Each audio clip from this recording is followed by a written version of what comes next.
Welcome, everybody, to another edition of Unpopular Review. I am Big Daddy Cool, and we are here to talk about all things WWE, especially Monday Night Raw for April 25th, 2022.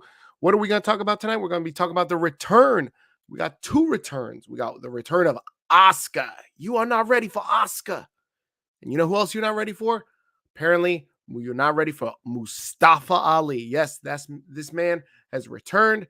No, he's not on AEW. He's not on Tony Khan's payroll. He's on Vince McMahon's payroll. We're going to be talking about who he's mixed up with as he returns to action on Monday Night Raw. Plus, we got Bianca Belair defending the Raw Women's Championship against Sonya Deville.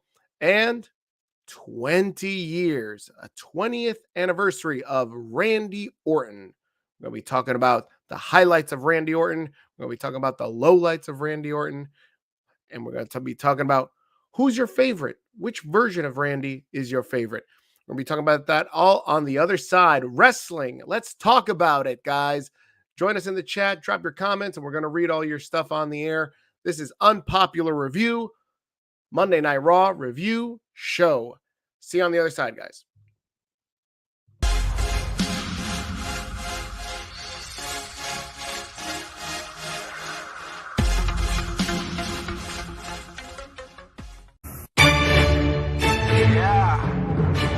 Let's go.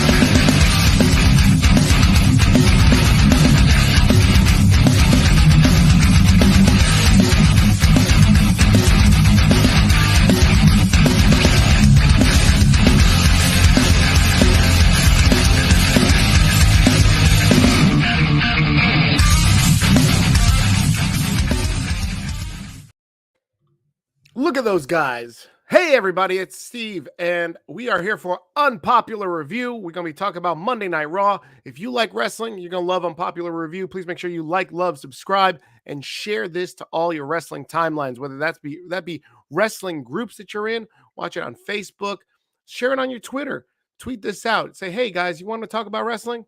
I know it's 11 o'clock Eastern Standard Time. Let's talk about it. It's never too late to talk about wrestling. You know who I'm here with? I don't come alone. I come here with another handsome gentleman.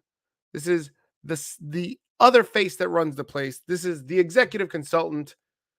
What's going on this evening, Chris? What is going on, Big Daddy Cool? Lovely to see me here on this wonderful Monday evening. As you said, we're here 11:15 Eastern Standard Time. Hopefully in the Pacific, where it's only 8:15. You know, we have all the time in the world. There you go. And we're going to have a jam-packed show tonight because we got a lot of, I know there's a lot of, I got hit up by a lot of people saying, Steve, can I be on the show? Steve, can I be on the show? And I said, no, we can't. We don't have enough time because there's a lot to talk about that happened on Monday Night Raw in the world of wrestling, as well as the return of Asuka and Mustafa Ali. I know that everybody on Twitter is talking about it. Elon Musk bought Twitter just to talk about it. So where should we start tonight, Chris? Where should we start talking about Monday Night Raw? You sure? It's Monday Night Raw. Let's figure it out. Let's go down this list here. Randy Orton 20th anniversary bash. Let's start there. Everybody loves Randy Orton. That's what opened up the show. I don't know about you, Chris, but did you get a feeling that that Monday Night Raw started like an old-fashioned Attitude Era show? It felt fresher and more unpredictable than it normally does.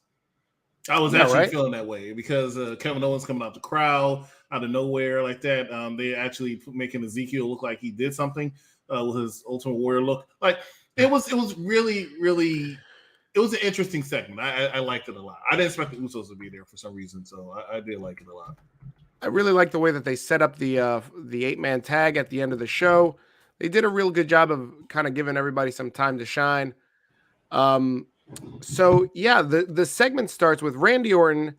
You know, Riddle's in the middle of the ring, and pretty much half the locker room is out there around the ring, like definitely half, male and male alike, male and female alike. You know, Do you recall who Randy Orton debuted against 20 years ago? It was Hardcore Holly. Hardcore Holly, that's right. And so the superstars are around the ring. Randy takes the mic and he says, guys, I've been here for 20 years. I don't intend on leaving anytime soon. He then looks into the mic and says, go fuck yourself, Tony Khan. And he puts over. Is that what he said? That's exactly what he said. He said, go fuck yourself, Tony Khan. And then he went, suck it. Randy puts over Mick Foley and Riddle. He says that if it wasn't for Mick starting the Legend Killer gimmick, he put over Mick Foley very heavily, didn't he? He did, and I think there was a lot of criticism. A couple of what was it? A couple weeks ago that I think it was Austin. The Undertaker at the Hall of Fame induction. He totally didn't mention Mick Foley, so there was a lot of people complaining about yo, you dissed Mick Foley. How could you not talk about the Hell in a Cell match? I didn't even see that Hall of Fame induction either. I need to watch it. I know you probably fell asleep because that's usually when the Undertaker shows up. That's what happens to me. No, that's not what happened. What happened was, let's see, Hall of Fame induction. Hall of Fame was. I went to a club. Which club were you at? I don't know. Something in Dallas. No, Hall of Fame was Friday. Yeah, Friday. Yeah, I went to the club. Yeah. We went. No, we ate at Dick's, right? And then you ate a what? We ate at Dick's. You freak. We ate at Dick's. Oh, I'm sorry. Oops. I don't even feel like telling the story now because you're full of shit. Oh my god! Did I get you to just shut down? You're not gonna have a comeback? No. Ladies and gentlemen, you're watching Unpopular Reviews Raw Edition. I am the exec consultant over there. To my right is none other than Big Daddy Cool. Please make sure that you like, love, and share this to all of your wrestling timelines and groups. And subscribe to this YouTube channel if you're watching us on YouTube and our many other YouTube channels. Unpopular Review Gaming, Unpopular Review Sports, as well as UPRE name change to come. Now, that's right. Oh, and guys, if you're watching us on Nico Extra's YouTube, Twitch, Twitter, this is not a mistake. We haven't hijacked the feed, but we are Unpopular Review. Please make sure you like and subscribe. Our Facebook, YouTube, yada yada yada. We got our socials around our faces. We like to talk about wrestling just like Nico does, so you'll enjoy us too. Chris, Randy Orton's in the middle of his speech, and then Cody Rhodes comes out. And before Seth interrupts Cody Rhodes, I wrote here, Cody Rhodes comes to steal the spotlight. And just as I finish writing that sentence, Seth Rollins goes, oh, look, Cody's come to steal the spotlight. What the fuck is Cody Rhodes doing? How come he's not already at ringside? Why does he have to do his whole It was entrance? a surprise because they didn't think they were going to give you the Cody Randy Orton tease right away, but he decided to do it. Yeah, Cody stole the spotlight. Cody was trying to steal the spotlight because that's what Cody does. That's why they chase him out of AEW, right? So now he's trying to do it at WWE, right? Let me explain something to you. I do this anytime I get hired at a new job. You get hired at a new job, your boss absolutely loves you. He thinks you're going to be the saving grace for his company. So right now, you have about 2-3 months before that goes away, and they realize, okay, this guy's just, he's just going to skate by. Cody Rhodes is on cloud 9 for the next 2 or 3 months before they realize, oh my God, you know what? He's not Roman Reigns. He's not beating Roman Reigns. Maybe we need to put you back to the Intercontinental title. I don't know. How many times did I delete that picture? Oh, no. Well, Seth grabs the mic and he says, DTCR. How convenient he had one ready. He should. He's Seth freaking Rollins. He's what is it? What is his moniker? The innovator, the visionary, the revolutionary, Seth freaking Rollins. That's right. He says DTCR. You know what that stands for? Don't trust Cody Rhodes. And then we get Ezekiel interrupting. You got to write that down because you will not remember that. Ezekiel comes down to the ring. Ezekiel's hilarious. Is Ezekiel over with you? No, not at all. What? What's not at all. You know, I can't stand him. He's out there. He's lying. He's obviously Elias. What? No, he's not. He's not Elias. Elias had a guitar. Hair. Cutting your facial hair and becoming a gumpy is not going to make you over. He's not. He sucks. He's not good. He's not entertaining. He sucks so bad during the main event they had to cut his music halfway through. Like you don't need because they were running long. No. Did you like the part in the 8-man tag where Ezekiel's in the ring and he's yelling, "Who wants to speak? Who wants to hear Zeke speak?" And then Kevin Owens yells out, "No one. Nobody wants to hear you. They want to see wrestling." I love that. It's the truth. This leads to the main event of the show. It is an 8-man tag between Randy Orton, RK Bro, Cody Rhodes, Ezekiel versus the Usos. Am I bleeding? The Usos, Kevin Owens. Probably we're after watching Zeke. Oh, come on now. Listen, he's a specimen. He's in there. He's doing things. Look. Let me tell you what hulking up. I'm gonna tell you a story. I'm gonna try to make it 30 seconds or less.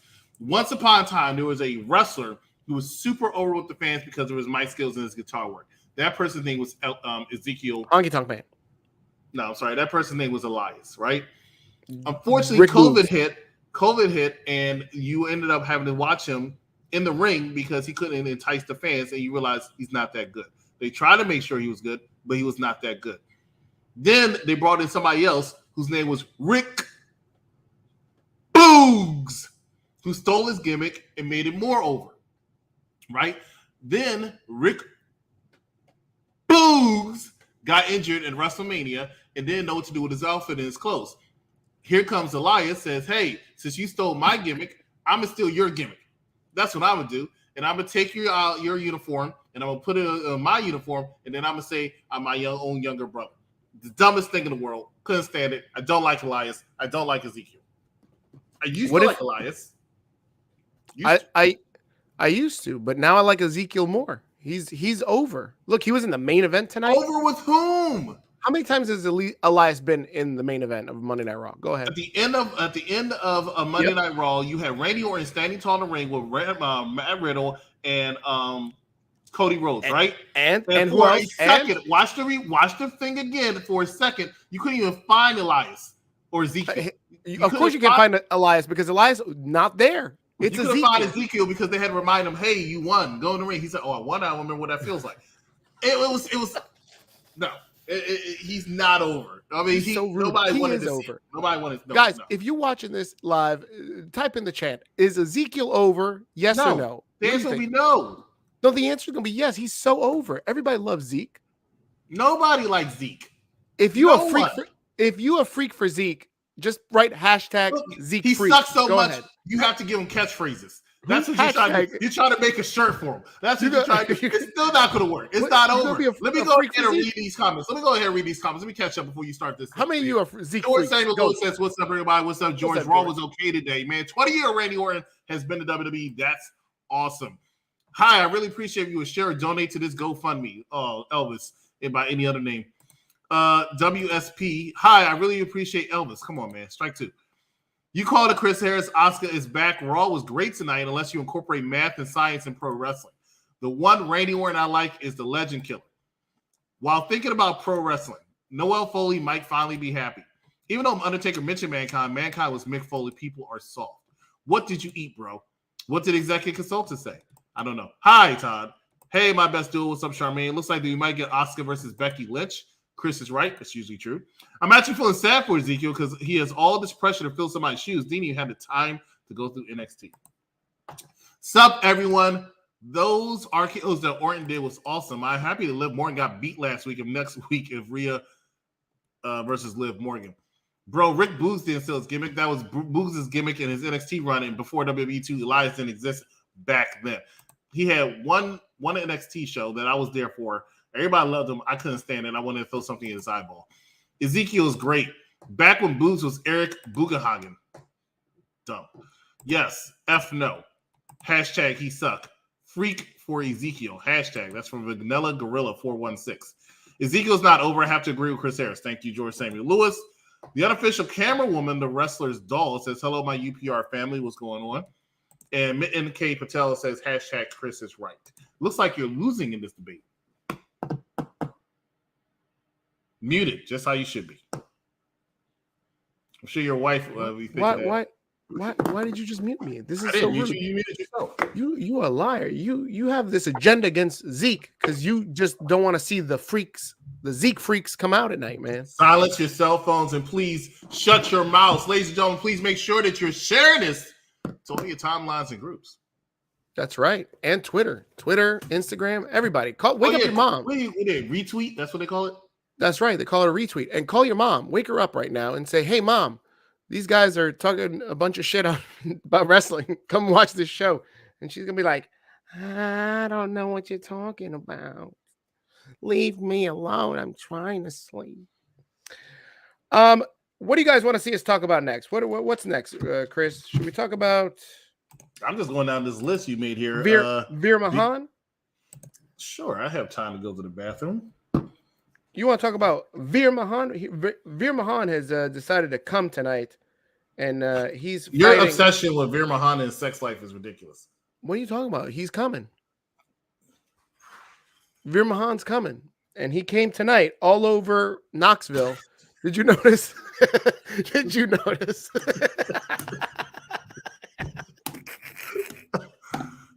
Oh man, we're going. How do you? This is why. How do you do this pen thing when we start the show? You're like.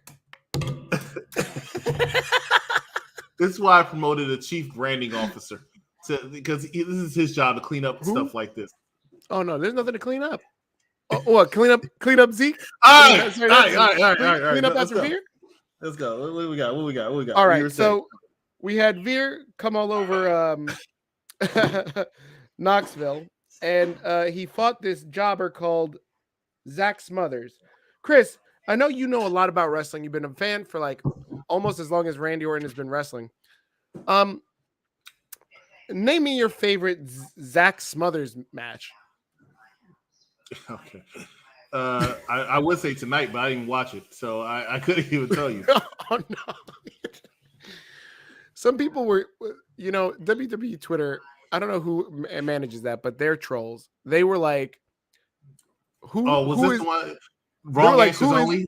They were like, who is this guy? Wrong answers only. And then they all like, John Silver. Like, they named everybody from the Dark Order. He looks like he could be a member of the Dark Order. And then one guy goes, Ryback, and that's exactly who he looks like, was Ryback. Oh, look at this. Charmaine is just hating all over Veer. Who cares about Veer? Next. See? Veer is not entertaining. He's not interesting. Oh, God. Can we get to somebody who's interesting? Because we're talking about Ezekiel, Elias, whatever his name is. And now we're talking about Veer Mahan. I told you last week, I'm sick of him. I don't like him from when it comes out of the backstage area. He's just he just looks stupid. He looks stupid. Who is this? Veer. Charmaine says, who cares about Veer? She gonna care when he comes over to her house and lets loose. Don't lie, Charmaine. You know you want Veer to show up. He gonna become the lion. All right, let's talk about you know what? Let's switch this. I have major issues. Let's talk about this Edge promo.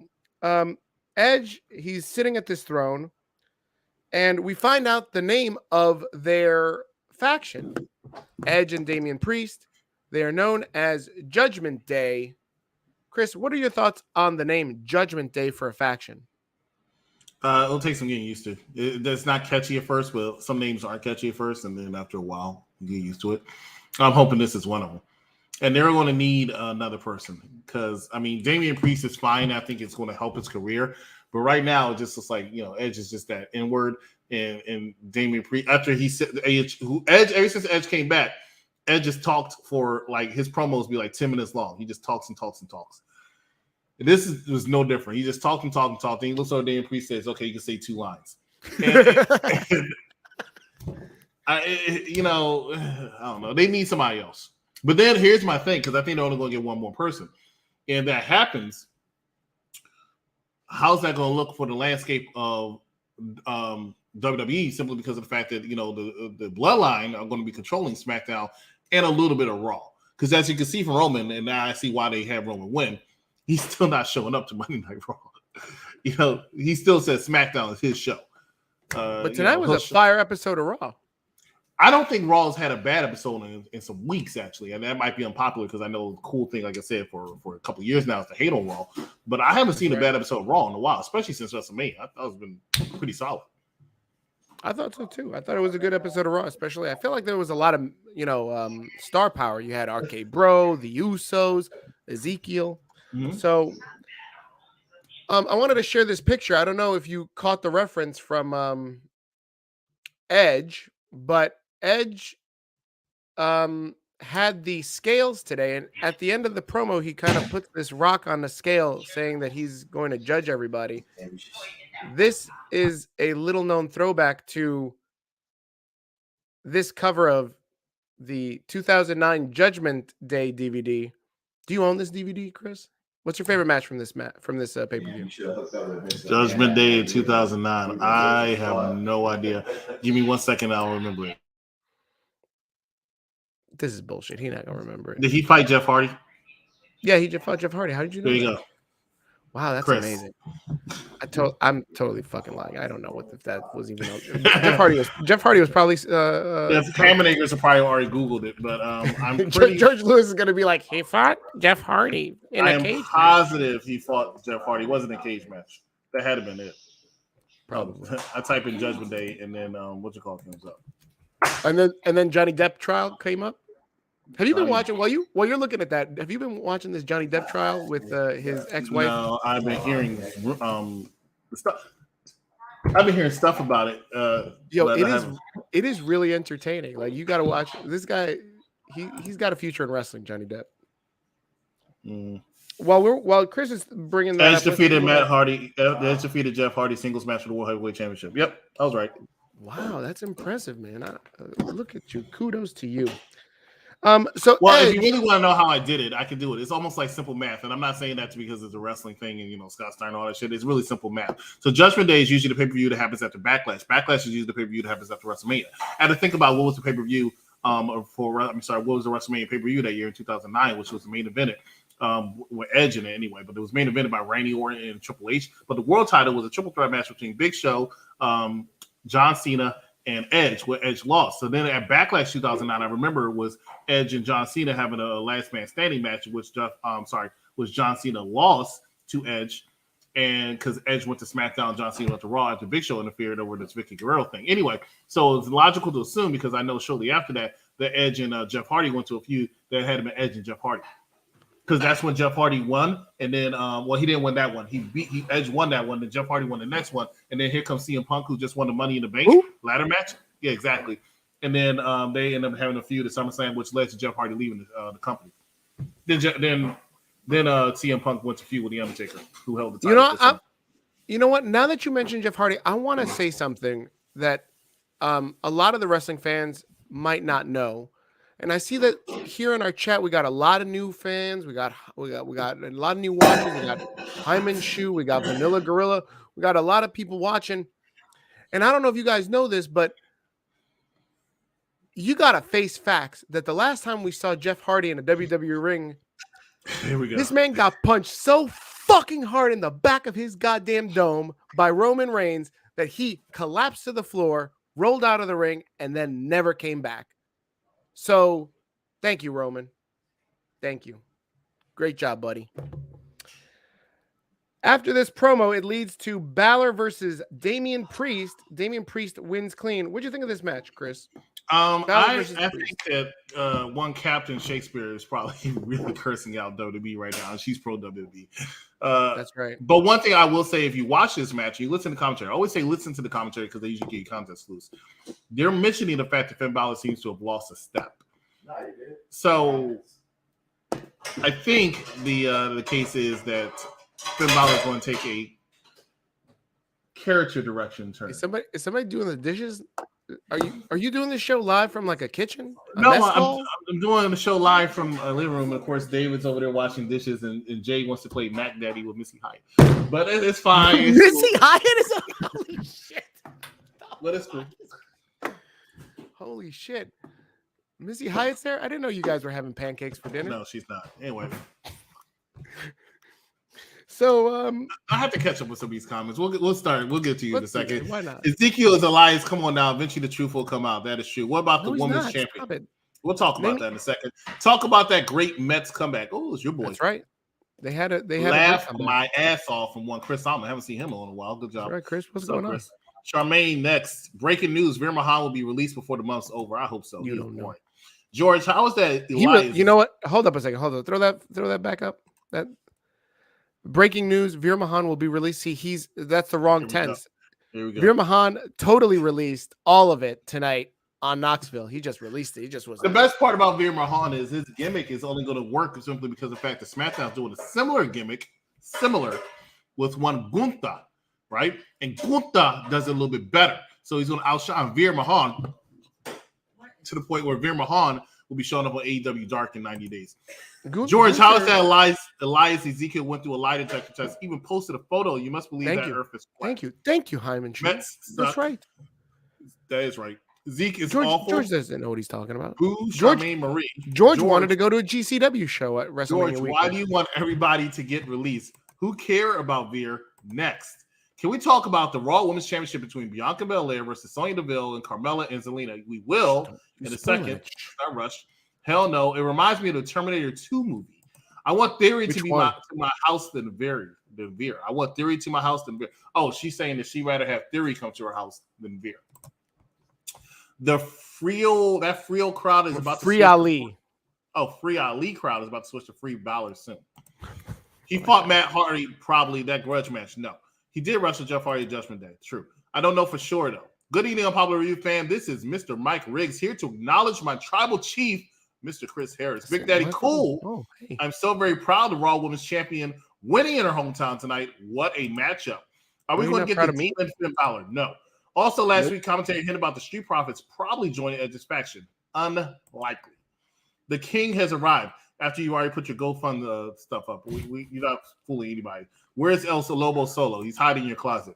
My tribal chief, Mr. Chris Harris, I'm so excited about the 20th anniversary of one half of the Raw Tag Team Champions, Randy Orton. And Mike Red says, hello, Elvis Martinez. Let's get back to what Steven was saying. Steven Willie Beeman. Since George wants us to talk about it, let's talk about it, Chris. This was the second segment of the night. We had Bianca Belair, the Raw Women's Champion, defending against Sonya Deville. Sonya came out with like some black and with white tips. She kind of did like a half Cruella, but Sonya in the middle of the match grabs the mic and says, "There's no countouts." And then later on in the match, after she gets DQ'd, she says, no, we're going to restart this match, and it's going to be no DQ. At which point, La Reina, Zelina Vega, and Carmella, who I thought they were beefing together. I thought they were done. They are still somewhat beefing, and you'll see from a backstage segment after the women's title match. But it was kind of odd to put them together. But they have to try to do something to help Sonya get a little bit of leverage. But I don't think this is over now. I think Sonya is going to get another shot. Something's cooking because backstage after the match, so Bianca wins the match with a kiss of death, even after Zelina and Carmella try to help Sonya win. Bianca overcomes the odds and stays strong. But post-match, after a commercial break, we see a clip backstage where Sonya is running down Zelina and Carmella for losing. Zelina and Carmella are like, yo, you promised us a tag team championship match if we helped you. And she's like, you guys are losers. You were supposed to help me win. That was the deal. And Zelina's like, no. And then she gets clapped right upside the face. And then, if that wasn't enough, Carmella comes to her aid. It's like, yo, what the fuck? And then she gets clapped in the face too. Really, I was shook on my sofa. I was like, yo, she slapped her really hard. She definitely was wondering who did they piss off backstage because those slaps were like really. Is someone showering over there now? What is going on? No, somebody's about to cook. Yeah. Is JR over there?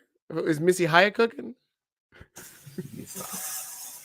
I need to stop you. All right, ladies and gentlemen, we're going to take a quick commercial break. I don't even want to talk about it anymore. We're going to take a quick commercial break. When we come back, we didn't get the chance to do it. We didn't get a chance to do it on SmackDown. We're going to do it tonight, ladies and gentlemen. It's with Mace, Steeman, Beeman, or where the fuck that segment's called. We'll be right back. You're watching Unpopular Review. What?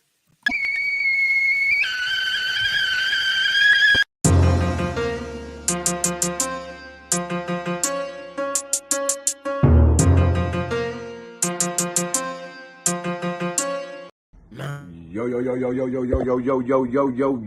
UPR Universe, what's going on, man? This your man, Steeman Willie Beeman, and I'm coming to you with this week's What Makes Beeman Steeman. We're going to start with Monday, y'all. Monday. I am so tired of this Cody and Seth Rollins shit. Hurry up, let's get back WrestleMania Backlash so we can get this shit over with. I'm tired of it. Second thing that made Beeman Steeman this week about Raw, man. I'm so sick of this goddamn Ezekiel and this Elias and Ezekiel and Elias. We know it's fucking Elias. Let's just hurry up and get this shit over with. Never wasting of our time by the WWE writing staff. Third thing they got Beeman Steaming this weekend is in AEW, man. This motherfucker who be doing this curse shit, like, come on, AEW, y'all talk about y'all professional wrestlers and things, and with this professional wrestling, but y'all doing sports entertainment shit, man. So let's just stick with it, okay? Fourth thing made Beeman Steaming this week. We getting another fucking coffin match from Darby Allin. Whoop-de-doo, him and Andrade. Which I believe that Andrade is going to kick the shit out of him because Andrade has his new Roy baddie. And, you know, his English ain't getting better, but I don't know. He knocking the lining out of Charlotte ass, you know. So that's the fourth thing that made Beeman Steaming this week in the professional world of wrestling. The fifth and final thing, and you know it, I know it, we all know it, the Usos are going to be Arcade Road at WrestleMania Backlash to unify these titles. So all this hoopla they doing, and then they adding the Street Profits, which we about to get a heel turn from Street Profits because they're getting born. I don't know if Angelo Dawkins, this nigga, I don't know if he looked like he auditioning for a role in the next Martin Luther King Jr. film or what, but yeah, it's about time for them to get ready to split them up because the Street Profits are getting bland. Anyway, that's this week's What Makes Beeman Steaming. Man, I hope y'all enjoy it. Good morning, Mr. Phelps. This is your mission should you choose to accept it. Simple game. Is he serious? Always. It's much worse than you think. We're being ambushed. Abort, that's an order. This tape will self-destruct in 5 seconds. Welcome back, ladies and gentlemen. Unpopular Review Raw Edition. Big Daddy Cool joined by the executive consultant tonight. Talk about Monday Night Raw. You saw What Makes Steaming Beeman, and of course, Mission Impossible episode coming up on UPRE sometime in the immediate future. Stay tuned and stay subscribed to all of our social media. But let's get back and talk more about what happened on Monday Night Raw. Please make sure you like, love, and share this if you've not done so already. That's right, and subscribe. Make sure you are hitting that subscribe, and if you follow Nico Extra, you're gonna like all the content that UPR has to provide. We do movie reviews. It's Unpopular Review. We review wrestling, review movies, review gaming, all kinds of stuff. So you'll definitely like Unpopular Review. Chris, you know, we're going to be doing this review of Mission Impossible, and I have a quick question for you. That girl that plays like the kind of like the love interest, whatever happened to her? Because I feel like after that movie, she just like did not do anything. She must have looked in the future and saw a Veer Maha match and decided to commit suicide. Look, I really don't know what happened to her. So flagrant. What's going on? So I only bring her up because, you know, there's some scenes where she looks really pouty because, you know, obviously if you watch Mission Impossible, spoiler alert, her husband dies. And so she's like all also sad. Also saw a Veer Maha match. That's right. And so, you know who else was sad tonight? Watch this segue. How all those comments come out of nowhere? Watch this segue, Chris. You're going to... Oh, what happened to my... Didn't I have a Becky Lynch picture up here? Did you delete my Becky Lynch picture? I try to delete as much as I can. God damn it. You son of a bitch. So, you know, tonight, Becky Lynch comes out and she's all sad. Sullen Becky is, I don't know about you, but she's a really hot Becky. I really like when Becky's like feeling down on herself. And so she's like, yo, I hit rock bottom. And then she's like, wait a minute. If I hit rock bottom, then the only place left to go is up. And when it's up, how's that? Let's go. Let's sing that Cardi B song. When it's up, it's up, it's up, it's up, it's up, it's. Well, first of all, you butchered the song already. Second of all, for a Hispanic guy, you did that very white. No, let's not do that. Okay, it was up and stuck. Okay, look. When it's up, when it's up, when it's up, when it's up. Asuka returns tonight on Monday Night Raw. Something I've been calling for a couple weeks now. It's time for Asuka to come back to Monday Night Raw. I'm actually surprised she came back to Raw. I expected her to return to SmackDown. That tells me Bayley's going back to SmackDown. Ding dong. But it makes sense for her to return and have that feud with Becky Lynch to give them something to do. My thing is, do you have Becky go on a losing streak, or is Asuka going to take an L when she comes back? But that Kentucky crowd was very happy. Were they in Kentucky? Knoxville, Tennessee. Tennessee, same thing. That Tennessee crowd was happy to see Asuka, and so was I. I mean, Asuka is the greatest women's wrestler of the modern era that's not a full horsewoman. Bianca Belair might surpass her, but realistically, it's Asuka. The only other person that can come close is Alexa Bliss. That's a true statement. I'm not going to argue with that. She did come out and she was very well received. Everybody was hooting and hollering for her. You know what I really like about Asuka is that she comes out and she's got a lot of charisma, right? Doesn't matter that she speaks limited English. She, you feel the energy. You see her run. You see her down, down, and then the fucking entrance music, man, is like down, down, down, down. I found myself doing like Pat McAfee when Nakamura comes out. Down, down, down, down, down, down, down. You mean have no rhythm, Pat McAfee? I don't know what you're talking about. He stands on the table. He does. You actually just look like that meme when like the kid turns it all the way up to like 11, the sound, and he's all like, Asuka, who was on a losing streak when she left, but she needed that break. She was injured. She needed time to rest up. She looked damn good. I'm excited to see Asuka back, and that's how you do a proper return, unlike what we'll talk about a little bit later. And she's the Empress, and she's you're not ready for. She hit like all the hits. You're not ready for Asuka. I love Asuka, man. She came in, did her thing. Well worth the $150 ticket that you probably purchased. Yeah, I'm interested. I think these two deserve each other right now. They can definitely exchange.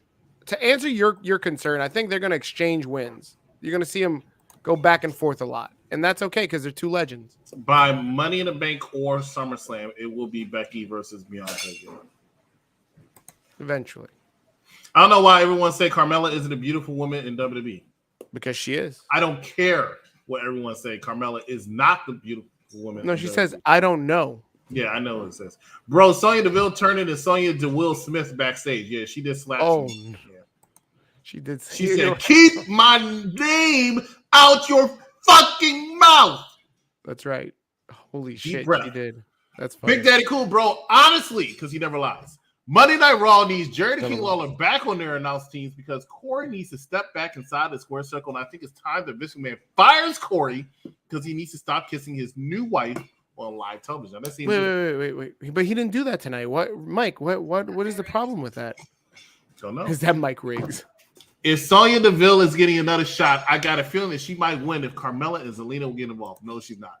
It's not Elias, says World Wrestling Radio. It's not Elias, says Unpopular Review Wrestling. It's not Elias, says Nico Extra. There you go. It's not Elias, says Unpopular Review on Twitch. It's not Elias, says Nico Extra on Twitch. It's Yo Willie, says Mike Riggs. It's not Elias, says Unpopular Review on Facebook. There you go. It's not World Wrestling Radio says Willie must hate fun. Facebook Unpopular Review says Willie must hate fun. Nico Extra says Willie must hate fun. Unpopular Review Wrestling says Willie must hate fun. Nico Extra on Twitch says Willie must hate fun. Unpopular Review on Twitch says Willie must hate fun. World Wrestling Radio says shots fired. Nico Extra says shots fired. Unpopular Review Wrestling says shots fired. Nico Extra on Twitch says shots fired. Unpopular Review on Twitch says shots fired. Facebook Unpopular Review says shots fired. Unpopular Review on Facebook says what? Okay. Unpopular Review on the World Wrestling Radio says what? No, you need to blame yourself for doing this, okay? Your YouTube says Unpopular Review Wrestling says what? Nico Extra says what? What? George Lewis says that Adam Pearce is going to tell Sonya Deville that the board of directors is going to fire her for her abuse of power.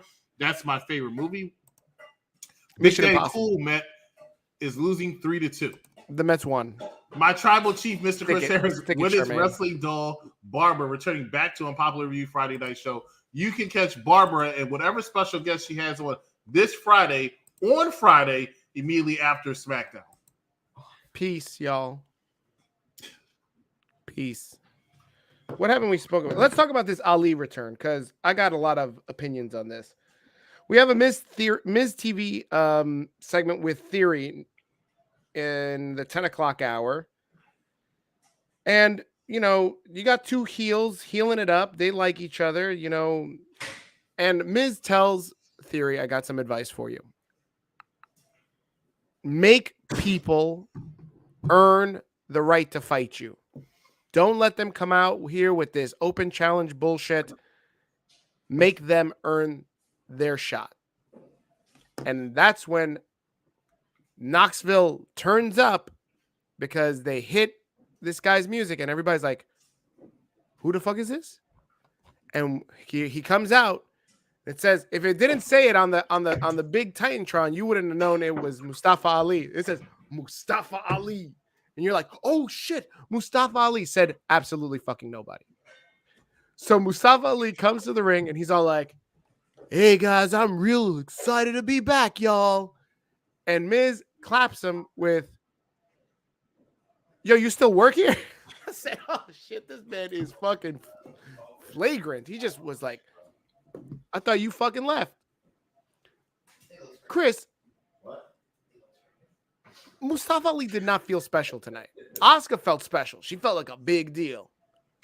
Mustafa Ali comes out and I don't know, like, you had so much energy and charisma from Miz and Theory. And they're talking strong, right? Like, yo, I'm a champion. You're a legend.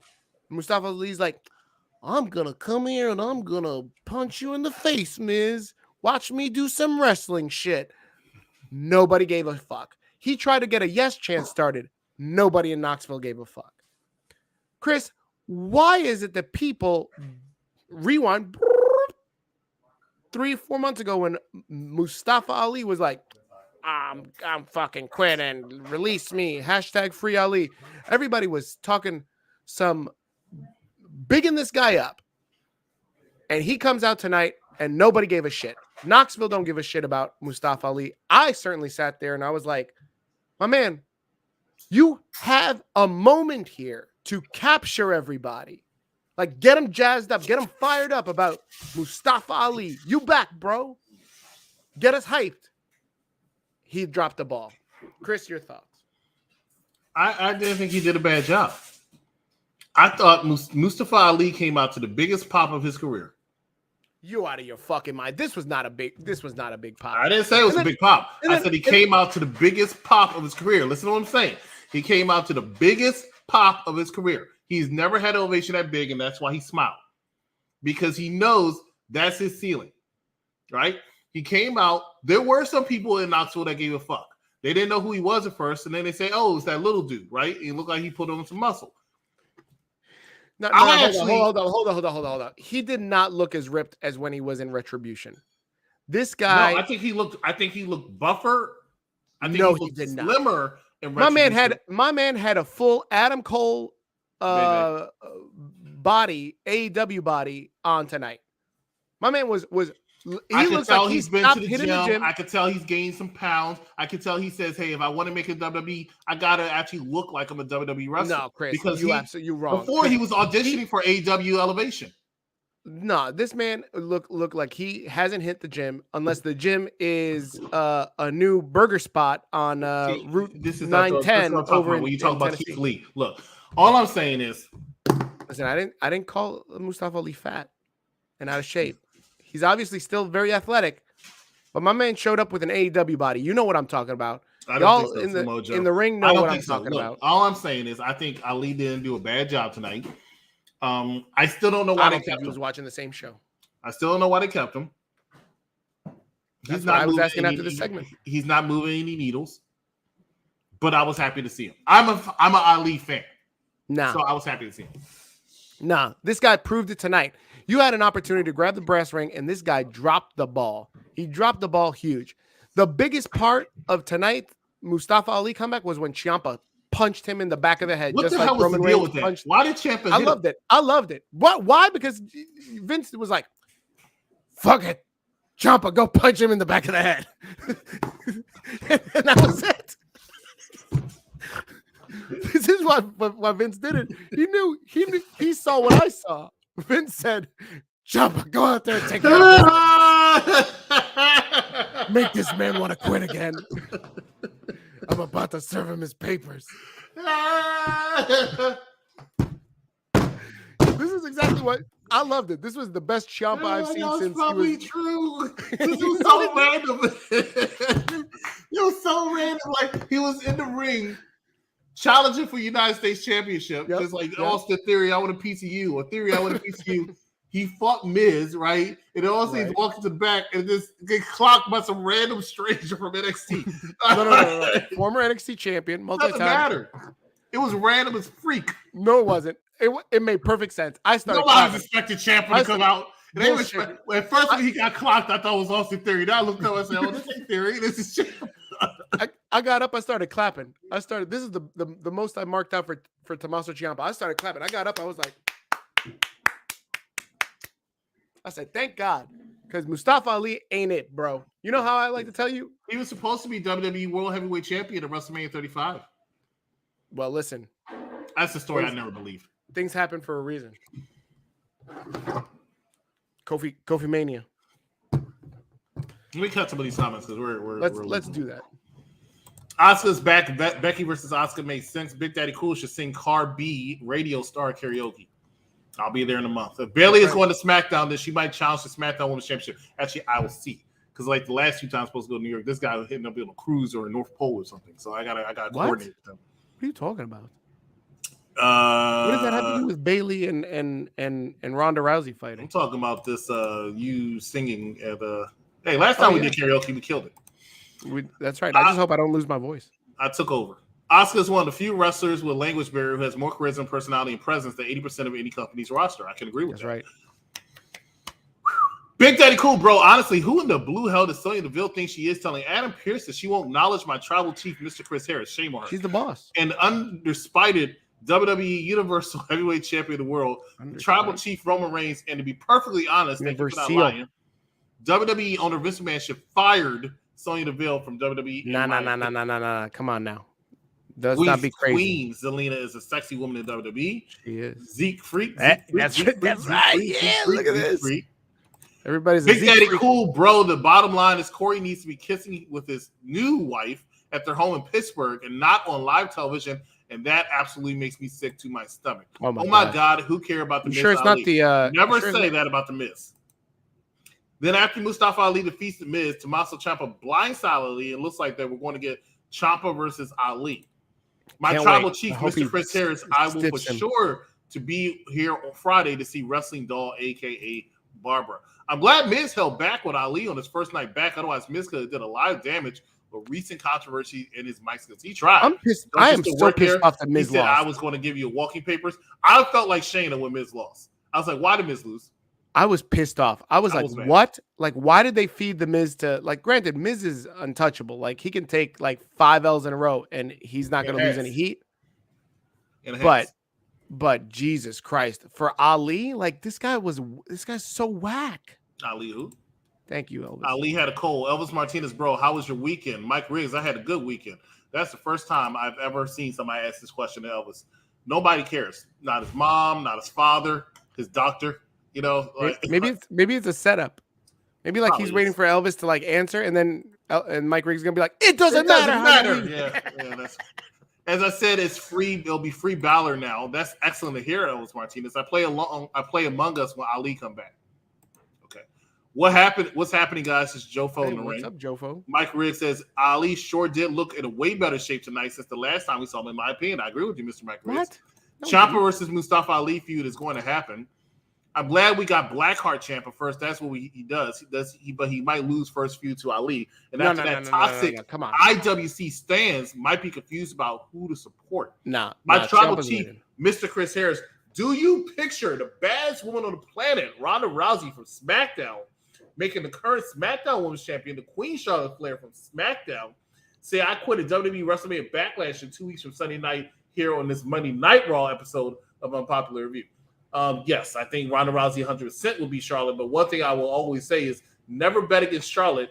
That woman wins matches she should not win, and she's been doing it for 6 years. Let's go to the next thing. Chris, and then I said, go slap him in the back of the face. You know, Vince was like, I don't like it. Ciampa, go punch him in the face. Okay, boss. He said, you want airtime? He said, yes, sir. Actually, he did it, too. He was supposed to do the thing where he looks up and soaks in the booze. So he hit him in the back of the head. And then as he was doing this, they cut the camera to the next side. Because you know what's funny? Like, remember like at NXT WrestleMania, right? Like Ciampa comes out and Triple H comes out with them and whispers something in his ear. But you've seen the clip, right? Like he goes to so I know what happened, but I never watched it. So he whispers something to Ciampa, and everybody's like, "What did he whisper? What did he whisper?" I'm gonna tell you the secret right now.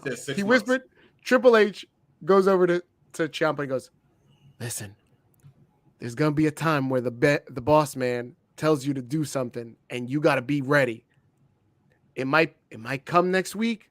It might come 6 months from now, but when he calls for you from Gorilla, says Ciampa, go punch this guy in the back of the head. You got to be ready, B." Yes, sir, Triple H. I got you. Tonight was the night. Mark it down. April 25th. Boom. I thought he told him 6 months, you'll be the next major announcement on Dynamite to wrestle only on Dark. But yeah, I could be wrong. So wrong. He's so wrong. Gargano, is he coming back to WWE or no? Is there room for anybody else at AEW? No. Let's Tony talk about will this. find a way. There could be another pay-per-view or something. Oh, you mean like Forbidden Door? We're going to talk about that after Chicago might go. You crazy. I was thinking about going to Hell in a Cell because ironically Hell in a Cell is also in Chicago. But now I'm thinking about taking that time and going to New York and watching Hell in a Cell with y'all. So I can go to Chicago for Forbidden Door. Oh my God. Forbidden Door. We'll talk about that after we're done with Raw. Yeah, this guy bring a pillow. What else do we have to talk about? Oh, the arm wrestling match. So we had MVP and Omos in an arm wrestling match. Is Lashley like the only dude that Vince is always like, Lashley, time for another arm wrestling match? Like, what does he like put him in a wrestling? Triple H used to do a few of them. He did though, right? But like Lashley's like always in an arm wrestling match. He's arguably the strongest man in the company. What about Ali? Lashley wins clean the arm wrestling match and then proceeds to get his ass beat. You still feeling this Omos and MVP team? Definitely. I if I was not sold on it before, which I've always been sold on it, I was solidified on it tonight. I see the confidence. I see the maturation more from Jordan, Omos, who always had confidence, but I just see MVP rubbing off on it. I definitely do. I'm gonna leave that one alone. Please, I could easily say something. He's coming. So I've heard. Last but not least, on Monday Night Raw, we've kind of covered everything, but except for the 24/7 Master in Togetherness degree that R-Truth has. They have a match between Tozawa Tamina versus Dana and Reggie, and R-Truth is the special guest referee. Tozawa and Tamina defeat Reggie and Dana. And then R-Truth tries to roll up Dana, and she gets out of it real quick. And that's pretty much it. That's your 24/7 championship. I thought last week was funny. This week was meh. But that's your Monday Night Raw episode for April 25th, 2022. Guys, please make sure in the chat, if you liked Monday Night Raw tonight, thumbs up, give us a grade. Chris, what did you think of tonight's episode of Monday Night Raw? Thumbs up or thumbs down? I thought it was a solid episode. I give it a thumbs up. I liked it too. Thumbs up. I think they started out hot. They finished hot. In between, you got Asuka. You got Mustafa Ali. So yeah, I think it was good. I think I liked it a lot. Chris, let's talk about some wrestling news. The biggest news to come out of wrestling in the last 7 days is Tony Khan has a special announcement. Every fucking Wednesday, he's got a special announcement. It's a major announcement.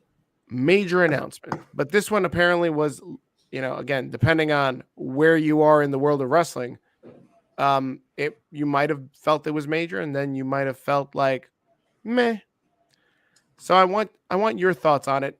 Tony Khan, main event of Dynamite, says we're crossing over with New Japan. We're gonna have a special show. It's called Forbidden Door, June 26th, I think it is, in Chicago, United Center.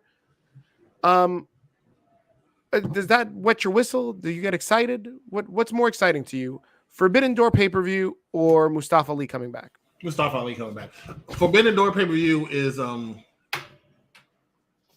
for this day and era, it's groundbreaking.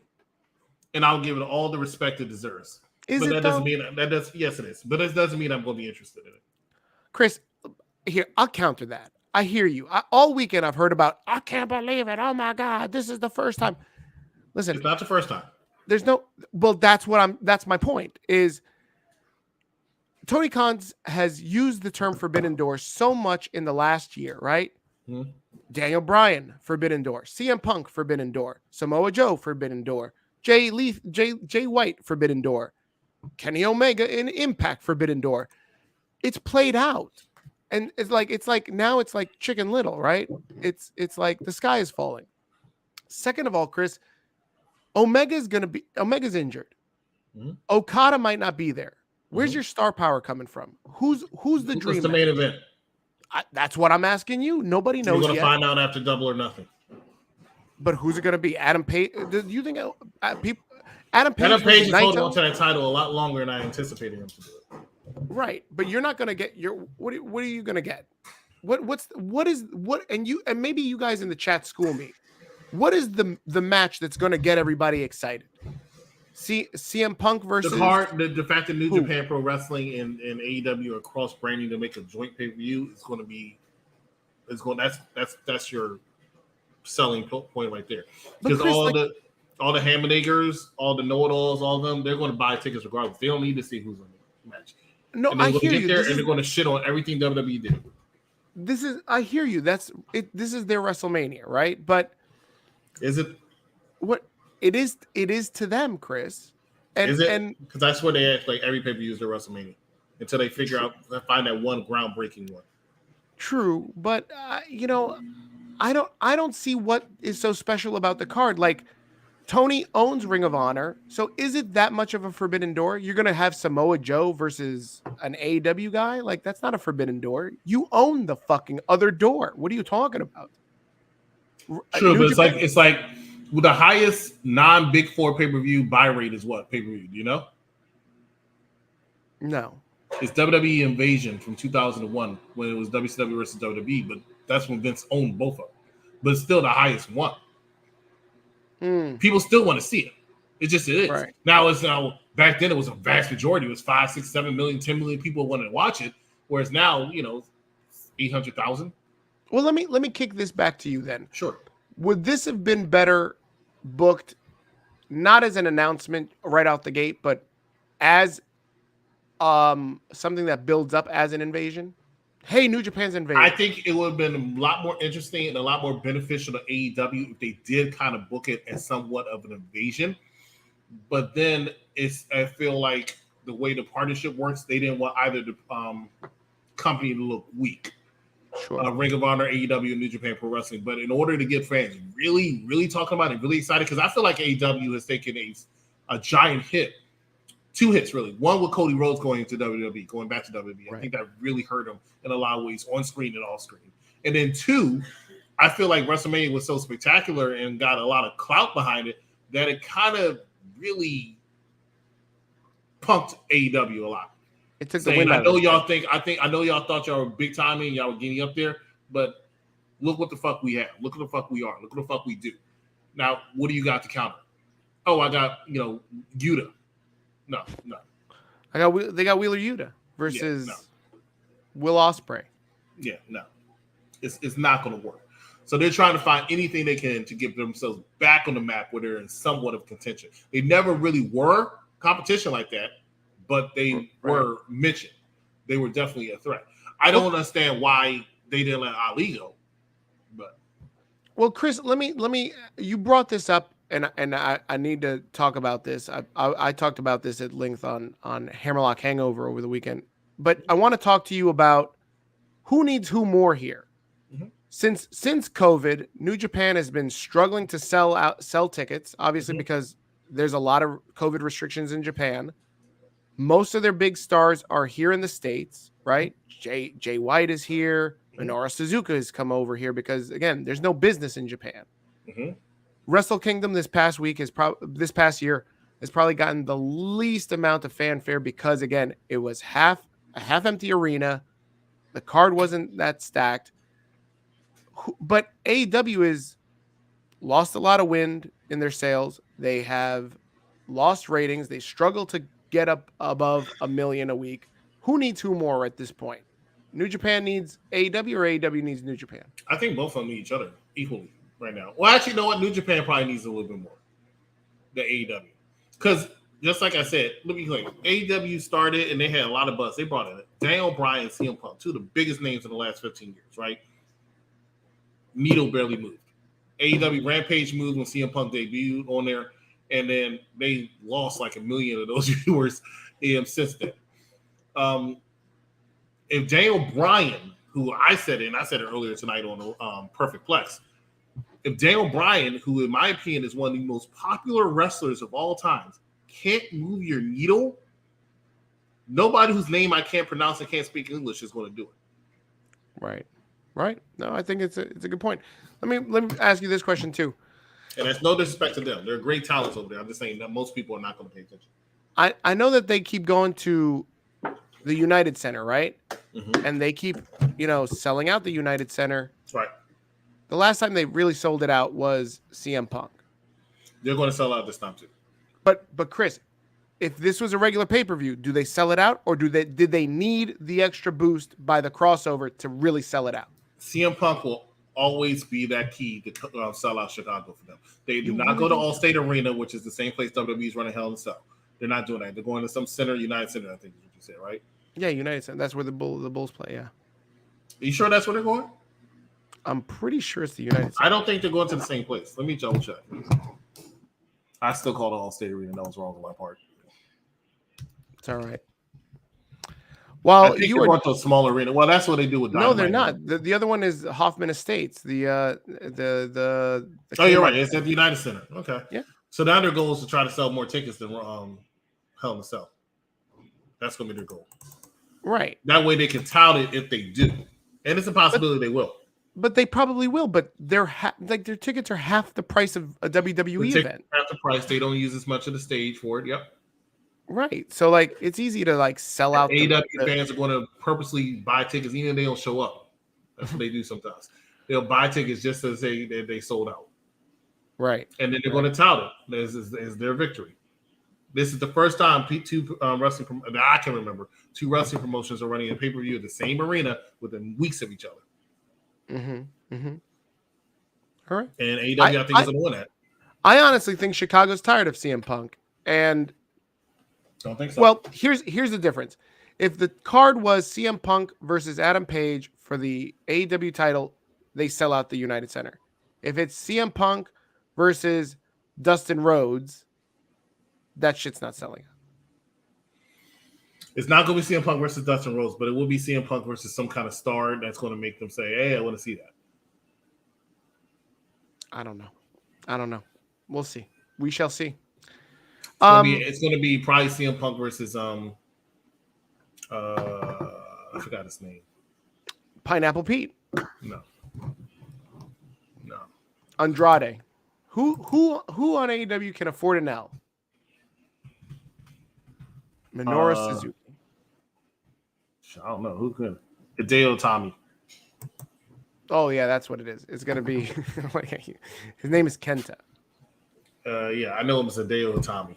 His name is Kenta. That's your match. He identifies as Kenta now. I was about to tell a joke that was about to get canceled. No, come on now. Katie might be watching. But what other wrestling news do we need to talk about, Chris? I don't have any other wrestling news. Oh, here's one. Bret Hart. Rumor is that he's signed a very lucrative. I don't know how lucrative for a WWE legend like Bret Hart is at this age, at this time. Bret is coming back to WWE. What is he doing? He's sitting at home and making some appearances. I heard Legend Knight's coming on Raw in a couple of months. He could show up and say in the backstage segment, "Hey, you really are the best there is," But that's it. His contract was, here, we're going to pay you X, Y, Z amount of money. You're going to make X, Y, and Z amount of profit. Just sit home and wait for us to call you. You're not going to AEW. You're not making this appearance. Oh, that's all it is. He did show up on AEW last time we saw him. Last time we saw him, last time I saw him on AEW, he was holding up a world title. Right. That was years ago. Isn't it odd that they're running this Owen Hart tournament and nowhere is Bret Hart? Yeah, because he signed that contract. They said no. WWE was that spiteful because they should, and I agree. AEW should never have done that. Okay, and I'm not just saying that because I'm more of a WWE fan. I am, but Owen Hart was a WWE guy, right? Yeah. He doesn't even know what an AEW is, right? Yeah. Somebody can go to his grave, whisper in his ear, and say, "Hey," and he's gonna wake up, right? You're like, "Hey, what?" No, that was wrong. You're doing that to capitalize. You're doing that to try to once again slap somebody in the face, and it's wrong. Right? Whether Bret Hart's going to say it or not, I'm going to say it. I feel like it was wrong. I feel like it was disrespectful. Why are you capitalizing on that? Come on, man. Isn't it messed up? WWE didn't do a Luke Harper thing, and they could have. Brody Lee. But they did give him respect, saying, hey, that's Brody Lee. Rest in peace. Gave him a tribute. That's it. No tournament. Not Brody Lee tournament? No, he doesn't get one. I think it. You know what's the telling sign that there's definitely like trouble with that Owen Hart tournament? Is you don't see Owen Hart showing up. What other wrestling news do we have? That's it. We're done. All right, that's it. Thank you so much for watching us here at. Do you want to catch up on comments? I really wasn't going to, but there's been a lot of. That's why I wasn't going to.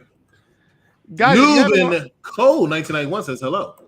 Guys, if you haven't already done so, please make sure you like, subscribe, follow Unpopular Review, and all the other friendly shows to Unpopular Review, whether that be Nico Extra, Around the Block. Oh, no, he's not Around the Box. He's Perfect Plex Radio now. Perfect Plex Radio, Mike Pearman. Mike Knox and Mike Knox, thank you. Dice. Triple A said we'll let you keep your name, chop and punch the fuck out of Ali. I appreciate you, Big Daddy Cool. What the fuck is up with these pay-per-view names for Ben and Door? Great Balls of Fire. Great Balls of Fire was a pay-per-view back in 2017. It's 2022. Let it go. All right. And actually, it's not for nothing. Great Balls of Fire was a good pay-per-view. Did you see that Forbidden Door logo? They totally copied off of Doctor Who. No, the BBC should be suing fucking Tony Khan. I'm giving Raw a solid B tonight. It was a pretty good tonight. Chris, do you see Io Shirai coming to the main roster? Which brand will she go to? SmackDown. Finish the chase for 24/7 not showing up on the main roster. Io Shirai should be on SmackDown. No point in her being on Raw. Not to mention, I think she's injured. Tony Khan announced that the crossover with New Japan Pro Wrestling.